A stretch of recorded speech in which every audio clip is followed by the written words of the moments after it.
Halo teman-teman, Assalamualaikum warahmatullahi wabarakatuh. Selamat datang kembali di channel YouTube Berbagi Ilmu Tutorial. Di video kali ini, saya akan membahas tab Home bagian grup menu paragraf di Microsoft Word. Pada part 2 yang lalu, saya baru membahas sampai icon show HUD seperti huruf P terbalik itu ya. Dan pada part 3 kali ini, kita akan membahas yang pertama, yang berkaitan dengan perataan tag, yaitu bagian menu atau icon Align Formatting. Di antaranya ada icon Align Left, Align Center, Align Right, dan Justify. Lalu yang kedua ada icon Line and Paragraph Spacing.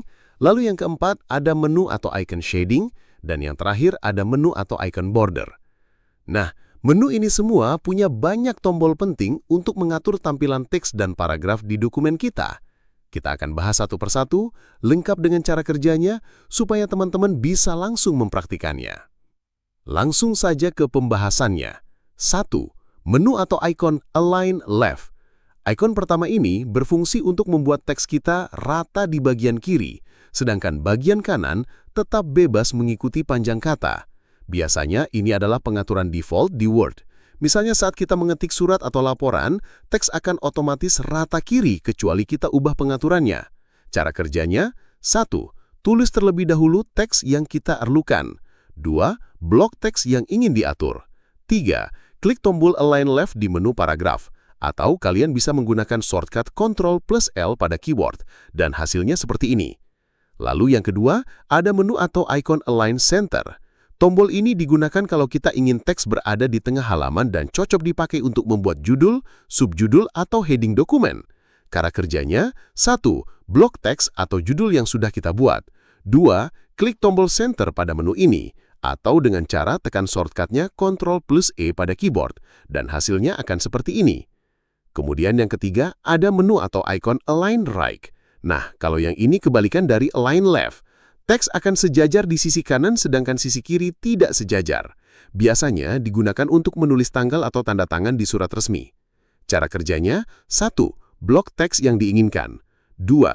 Klik Align Right pada menu ini. Atau dengan cara tekan tombol shortcut Ctrl+R pada keyboard, dan hasilnya akan seperti ini.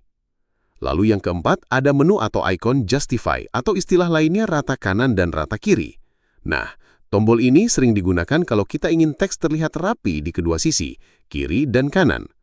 Word akan otomatis menambahkan jarak antar kata supaya teks sejajar dengan margin kiri dan kanan.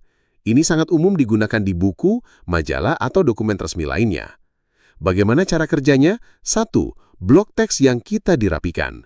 2. Klik Justify atau dengan cara tekan tombol shortcut Ctrl+J pada keyboard, dan hasilnya akan seperti ini.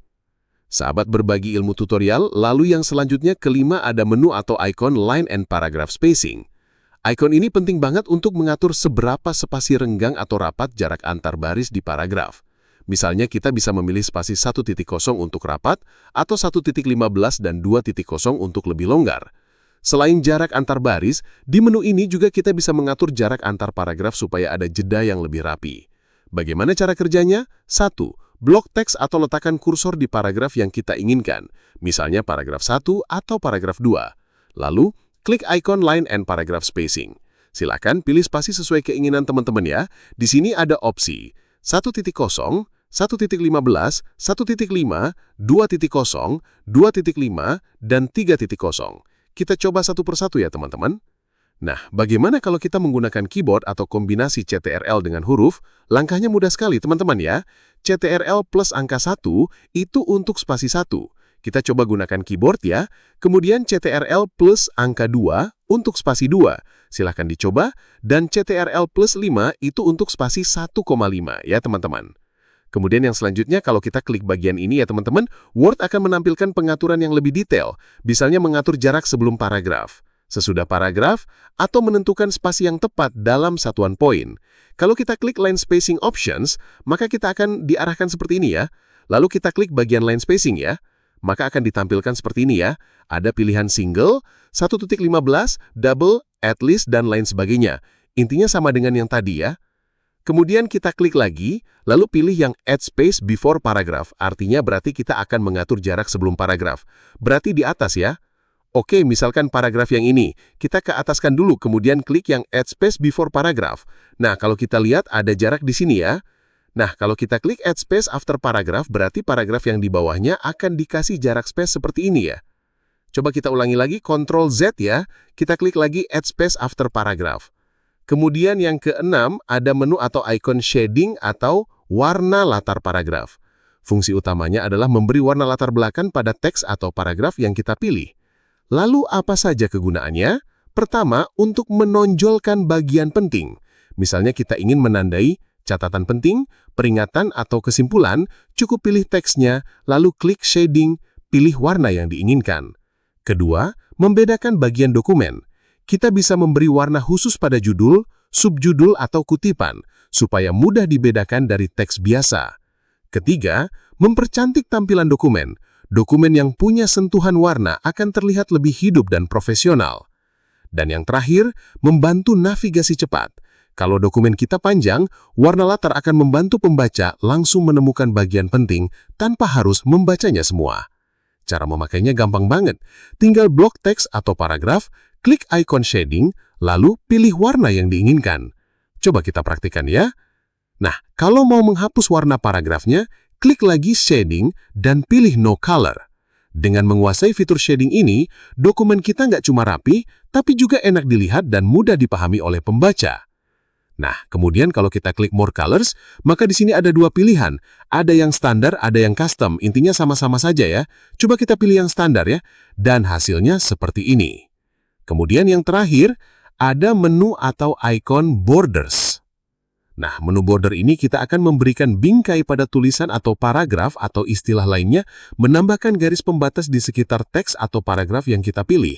Apa saja kegunaannya? 1. Menegaskan atau menonjolkan teks tertentu. Misalnya kita punya kutipan penting atau judul yang ingin dibedakan dari teks lain, tinggal tambahkan border agar terlihat jelas. Kedua, memisahkan bagian dokumen. Border bisa dipakai untuk membuat garis pemisah antara satu bagian dengan bagian lainnya, sehingga pembaca tahu ada topik baru yang dimulai. Ketiga, memberikan tampilan profesional. Banyak dokumen resmi seperti laporan, surat atau sertifikat menggunakan border agar terlihat rapi dan formal. Keempat, membuat tabel sederhana tanpa tabel. Dengan mengatur border di sisi tertentu, kita bisa membuat tampilan kotak seperti tabel tanpa harus membuat tabel asli di Word. Misalnya, kita akan membuat bingkai pada paragraf ke-1 ini. Kita klik pada bagian ini, nah di sini banyak sekali pilihannya. Mau yang di bawah bottom border, menambahkan garis di bagian bawah teks atau paragraf. Cocok untuk memberi garis bawah pada judul atau subjudul. Yang di atas, top border, memberi garis di atas teks atau paragraf. Yang di kiri, left border, garis di sisi kiri teks. Sering digunakan untuk memberi penekanan pada kutipan. Yang di kanan, all border. All borders memberi garis di keempat sisi teks. Ini membuat teks terlihat seperti berada di dalam kotak. Atau outside border, memberi garis hanya di bagian luar, tanpa memisahkan baris atau kolom di dalamnya. Kemudian ada pilihan inside border. Inside border adalah jenis garis batas yang digunakan untuk memberi garis di bagian dalam area yang kita pilih, bukan di luar. Fitur ini sering digunakan di tabel atau teks yang terdiri dari beberapa kolom atau baris. Cara menggunakannya gampang banget. Pertama, siapkan tabel atau teks yang ingin diberi garis di dalamnya. Kita pilih teks saja ya. Kedua, blok seluruh area yang ingin diberi inside border. Ketiga, di tab Home, klik icon border di grup paragraf. Lalu pilih inside border, lalu kalau kita enter akan seperti ini. Kita enter lagi akan seperti ini lagi. Hasilnya, Word akan menambahkan garis di antara sel atau paragraf yang dipilih sehingga terlihat rapi dan terpisah. Kemudian ada menu atau icon horizontal border dan inside vertical border. Fitur ini sangat berguna ketika kita bekerja dengan tabel, baik untuk laporan, daftar nilai, atau data keuangan. Bedanya dengan all borders adalah inside border hanya membuat garis di bagian dalam tabel, bukan di pinggir luar. Pertama, inside horizontal border. Fungsi ini adalah membuat garis pemisah mendatar di dalam tabel, yaitu di antara baris-baris data. Contohnya, pada tabel daftar nilai siswa, garis horizontal ini memisahkan data Andi, Budi, Citra, dan Dewi, agar terlihat rapi. Kedua, inside vertical border. Fungsi ini membuat garis pemisah tegak di dalam tabel, yaitu di antara kolom-kolom data. Misalnya, memisahkan kolom nama, nilai matematika dan nilai bahasa, sehingga setiap data terlihat jelas. Dengan mengkombinasikan keduanya, kita bisa mendapatkan tabel yang rapi, informatif, dan profesional. Jadi, kalau Anda ingin mengatur tampilan tabel secara detail, fitur Inside Horizontal dan Inside Vertical Border ini wajib dicoba. Lalu yang selanjutnya ada icon Inside Horizontal Border dan Inside Vertical Border. Tombol ini akan membuat garis miring dari sudut kiri atas ke sudut kanan bawah sel. Biasanya digunakan untuk meletakkan satu keterangan di bagian kiri atas dan keterangan lain di bagian kanan bawah. Kegunaan tombol ini yaitu: 1. Untuk memisahkan dua jenis informasi dalam satu sel tabel. 2. Sering digunakan untuk membuat judul tabel yang memuat dua keterangan dalam satu kolom. Misalnya kita menulis hari, garis miring bulan, nama di pojok kiri atas, dan tanggal di pojok kanan bawah dalam satu sel yang sama, atau bahkan tahun bulan. Oke, supaya kalian tidak bingung, di sini saya akan membuat cara kerjanya. Silakan simak dengan baik ya.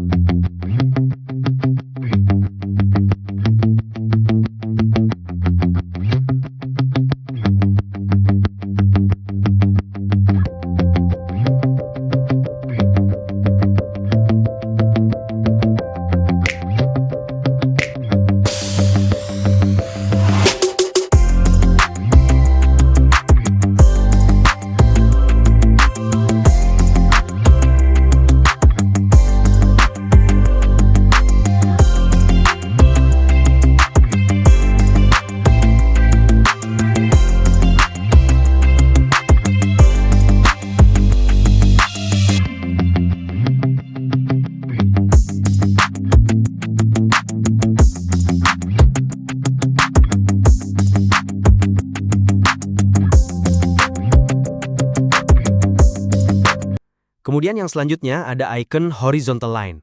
Meskipun kelihatannya cuma garis biasa, fitur ini punya banyak manfaat untuk mempercantik dan merapihkan dokumen kita. Jadi, apa itu horizontal line? Sesuai namanya, ini adalah garis mendatar yang digunakan untuk memisahkan bagian teks atau elemen dalam dokumen. Adapun kegunaannya antara lain: 1. Membagi bagian dokumen, misalnya memisahkan judul dan isi atau antar bab. 2. Memberi penekanan, seperti di surat resmi, garis horizontal bisa memisahkan kepala surat dengan isi. 3. Memperjelas tampilan, cocok untuk membuat CV, daftar menu, atau sertifikat agar terlihat lebih rapi.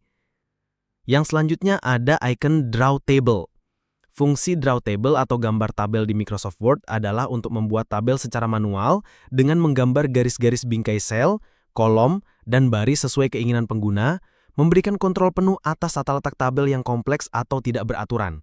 Cara kerjanya adalah dengan memilih perintah Draw Table.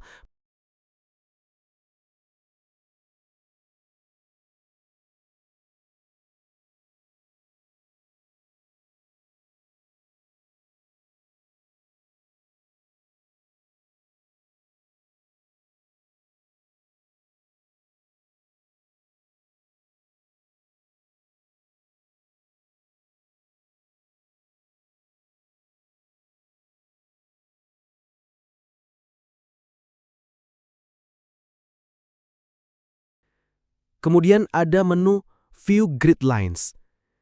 Fungsi View Grid Lines di Word adalah sebagai panduan visual untuk menyelaraskan objek dan teks, membantu penempatan yang lebih presisi tanpa bergantung pada penggaris, serta membedakan batas-batas sel dalam tabel meskipun garis ini tidak dapat dicetak.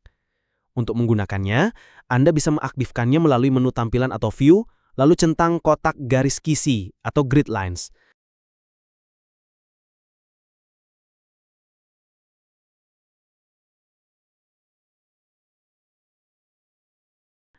Kemudian yang terakhir ada icon Border and Shading. Fungsi Border and Shading di Word adalah untuk menghias dan memperjelas teks atau halaman dokumen dengan memberikan garis bingkai atau border atau warna latar belakang atau shading. Cara kerjanya adalah dengan memilih teks atau paragraf, lalu menggunakan menu Borders and Shading pada tab desain atau tab beranda untuk menyesuaikan gaya, warna, ketebalan, dan pola garis atau warna latar belakang. Biasanya saya menggunakan menu ini saat pembuatan garis kop surat atau membuat cover karya tulis seperti makalah, skripsi, dan lain sebagainya. Nah, bagaimana cara kerjanya? Silahkan perhatikan dengan cermat lalu praktekkan ya.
mungkin tutorial belajar Microsoft Word pada kesempatan kali ini dicukupkan sampai di sini dulu ya teman-teman.